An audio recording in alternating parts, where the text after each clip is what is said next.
చిన్న చిన్న విగ్రహాలకు కూడా చాలా సులభంగా అమ్మవారికి అలంకరణ కోసం అలంకరణ వస్తువులు చాలా సులభంగా ఇంట్లోనే తయారు చేయవచ్చు. చూడండి అమ్మవారిని ఎంత అందంగా అలంకరణ చేశానో. మీకు కూడా నచ్చిందా?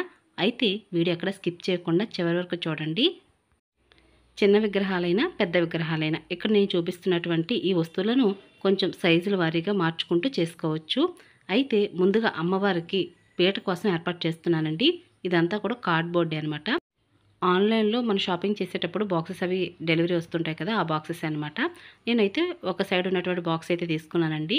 అయితే ఈ బాక్స్ మొత్తం కూడా నేను పెయింట్ వేశాను. బ్రౌన్ షేడ్ పెయింట్ వేసినట్లయితే వుడ్ ఉన్నట్టుగా అనిపిస్తుంది కదా అని, ఈ వుడ్ కలర్ లాగా అనిపిస్తుందని నేనైతే ఈ పెయింట్ వేశాను. అయితే ఈ వుడ్ కలర్లా కనిపిస్తున్నటువంటి ఈ బాక్స్ పైన వైట్ కలర్తో కనుక పెయింట్ వేసినట్లయితే చాలా అందంగా కనిపిస్తుంది. కాలం ముగ్గులు వేయవచ్చు, లేదా డాట్స్ పెట్టి చక్కగా మెలికలు ముగ్గులు వేయవచ్చు.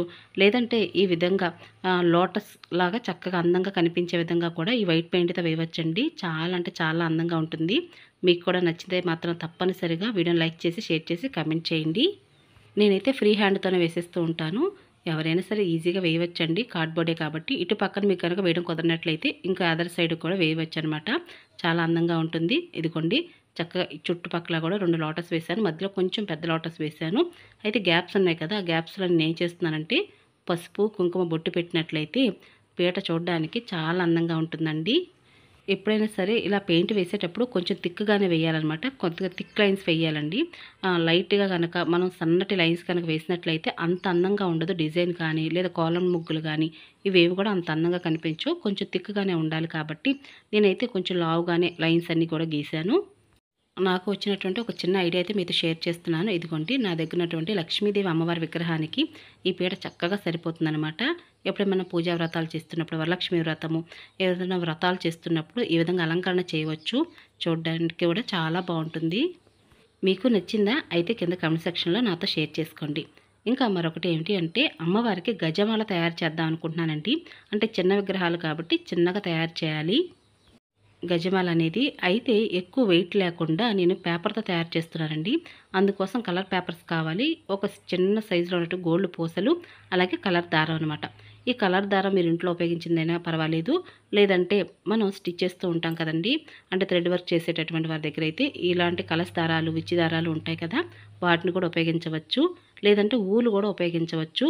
ఒక స్కేల్ తీసుకొని ఒక ఎడ్జ్లో అయితే ఇలా కొన్ని రౌండ్స్ అయితే వేయాలండి. నేనైతే 20-30 సార్లు అయితే ఈ దారాన్ని తిప్పానమాట స్కేల్ చుట్టూ.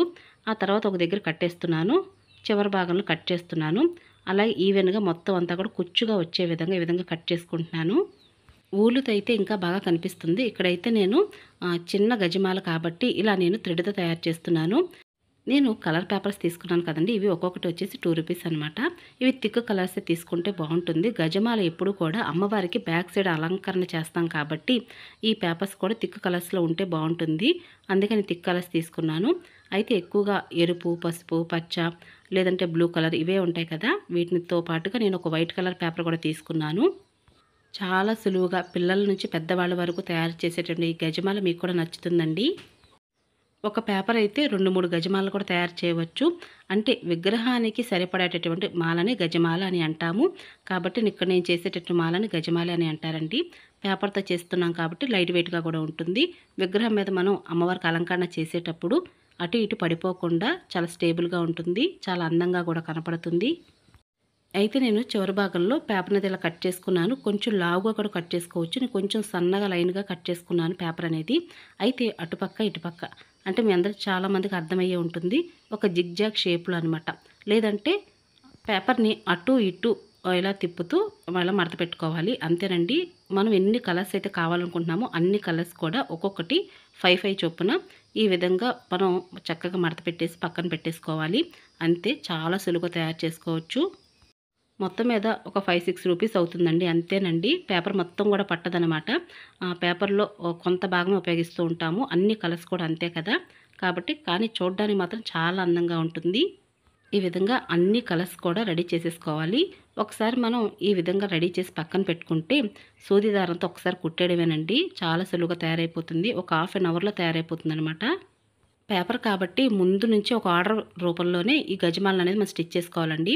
ముందుగా నేను తయారు చేసి పెట్టుకున్నటువంటి స్మాల్ సైజులో ఈ కుచ్చు లేదా ఊలుతో తయారు చేసినట్టు ఒక కుచ్చుని తీసుకోవాలి. ఆ పైన పూసలు లాంటివన్నమాట. ఎందుకంటే గజమాలకి చివరి భాగంలో అందంగా కనిపించడం కోసం ఈ విధంగా పెట్టుకోవాలి.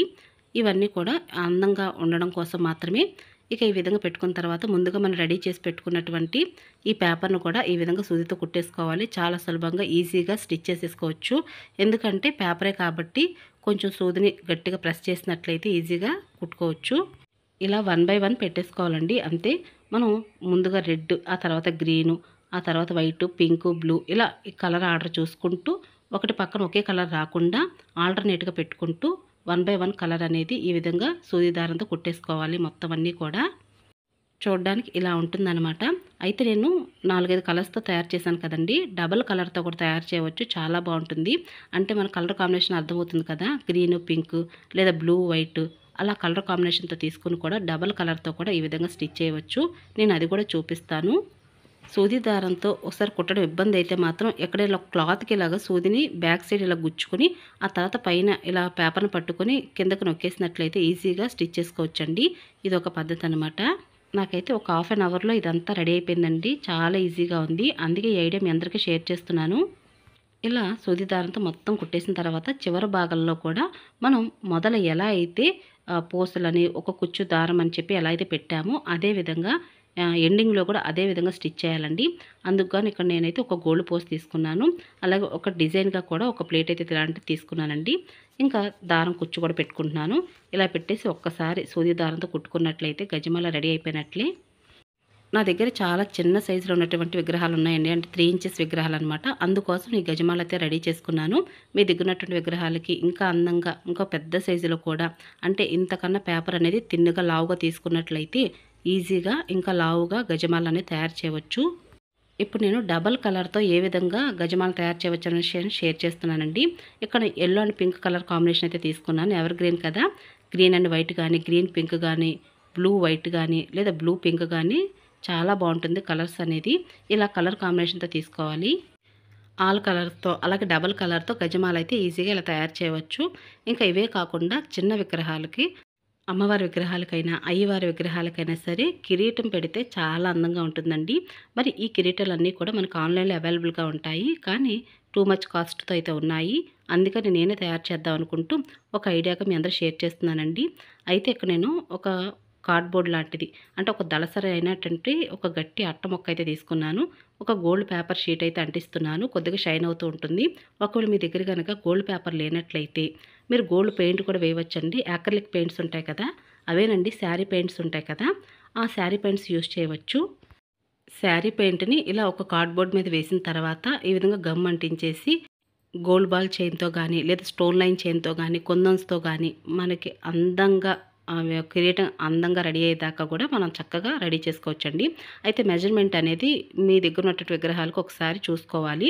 ఆ మెజర్‌మెంట్ తీసుకున్న తర్వాతే విగ్రహానికి ఈ విధంగా కిరీటం తయారు చేయడం అయితే కుదురుతుంది. ఇక్కడ మీరు చూస్తున్నారు కదా! నా దగ్గర ఉన్నటువంటి కుందన్స్‌తోని నేను అందంగా రెడీ చేయడానికి నేను ఇక్కడ సిద్ధం చేసుకుంటున్నాను. వీటన్నిటిలో కూడా అమ్మవారి చెవులకి రింగుల్లాగా ఉండేలాగా ఈ స్టోన్ తీసుకువెళ్ళి ఈట్లి పైన పెడుతున్నానండి అంతే. చాలా ఈజీగా అమ్మవారికి ఇయర్ రింగ్స్ కూడా రెడీ అయిపోయాయి. కిరీటం అంటే తలకి వెనక భాగాన అందంగా కనిపించే విధంగా ఉంటుంది కదా! అందుకని ఈ విధంగా నేను ఇలా పెట్టానండి. గోల్డ్ కుందన్స్ అయితే పెట్టాను. అలాగే స్టోన్ బాల్ చైను, అలాగే ఇంకా గోల్డ్ బాల్ చైన్ కూడా పెట్టాను. ఇవన్నీ పెట్టిన తర్వాత ఇలా కట్ చేసుకుంటున్నానండి. ఇలా కరెక్ట్‌గా కట్ చేసుకోవాలి. కట్ చేసుకున్న తర్వాత దీన్ని కొంచెం మీరు అలా నొక్కారనుకోండి ఫోల్డ్ అవుతుందనమాట. ఇలా ఫోల్డ్ అయిన దాన్ని గమ్ రాసేసి ఇలా అతికించాలి. కాసేపు పట్టుకున్నారంటే ఈజీగా స్టిక్ అయిపోతుంది. అంతేనండి చాలా సులభంగా మీ చేతులతో మీరే స్వయంగా అమ్మవారికి కిరీటం అయితే తయారు చేయవచ్చు. అయితే గోల్డ్ కుందన్స్ వల్ల కొంచెం అంత నాకు లుక్ వైస్‌గా బాలేదనిపించింది. అందుకని నేను రెడ్ కుందన్స్ కూడా అంటించాను. రెడ్ కుందన్స్ ఇట్లా అంటించిన తర్వాత చాలా బావుందండి. నాకైతే చాలా బాగా నచ్చింది. మీకు కూడా నచ్చిందా?